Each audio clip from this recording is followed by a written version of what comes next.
18 రోజుల భీకర కురుక్షేత్ర యుద్ధం ముగిసింది. పాండవులు విజయం సాధించారు. కాని ఆ గెలుపు వెనుక ఎంతోమంది వీరుల రక్తం ఉంది. గాంధారి తన 100 మంది కుమారులను కోల్పోయింది. ముసలితనంలో అండగా ఉండాల్సిన కొడుకులందరూ మట్టిలో కలిసిపోవడంతో ఆ తల్లి గుండె పడిలింది. పాండవులను దీవించడానికి వచ్చిన గాంధారి అక్కడ నిలబడి చిరునవ్వు చిందిస్తున్న శ్రీకృష్ణుణ్ణి చూసి ఆగ్రహంతో ఊగిపోయింది. లోకాన్ని రక్షించే ఆ దేవుడిని ఒక తల్లి ఎందుకు శపించింది?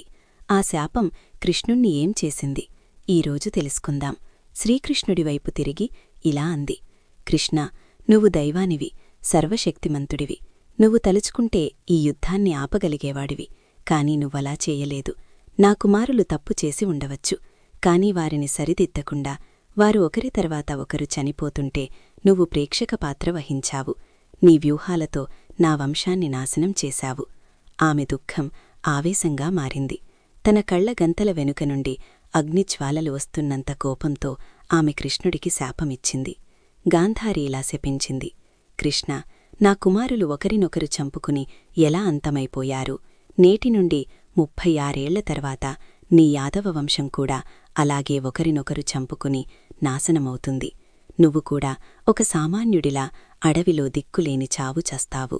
ఈ మాటలు విన్న పాండవులు వణికిపోయారు. కాని కృష్ణుడు మాత్రం ప్రశాంతంగా చిరునవ్వు నవ్వాడు. కృష్ణుడు ఇలా అన్నాడు: తల్లి, నీ శాపాన్ని నేను స్వీకరిస్తున్నాను. యాదవులను బయటివారు ఎవ్వరూ ఓడించలేరు. వారిని వారే అంతం చేసుకోవాలి. అది నీ శాపం ద్వారా నెరవేరుతుంది. లోకంలో అధర్మం పెరిగినప్పుడు నా వంశమైనా సరే అంతం కాక తప్పదు. శ్రీకృష్ణుడు ఆ శాపాన్ని ఒక వరంగా భావించాడు. ఎందుకంటే యాదవులు అప్పటికే అత్యంత శక్తివంతులై అహంకారంతో విర్రవీగుతున్నారు. వారిని అంతం చేయడం భూభారాన్ని తగ్గించడానికి అవసరమని ఆయనకు తెలుసు. 36 ఏళ్ల తర్వాత గాంధారి శాపం ఫలించింది. ద్వారకలో యాదవులు మద్యం సేవించి విచక్షణ కోల్పోయి ఒకరినొకరు చంపుకున్నారు.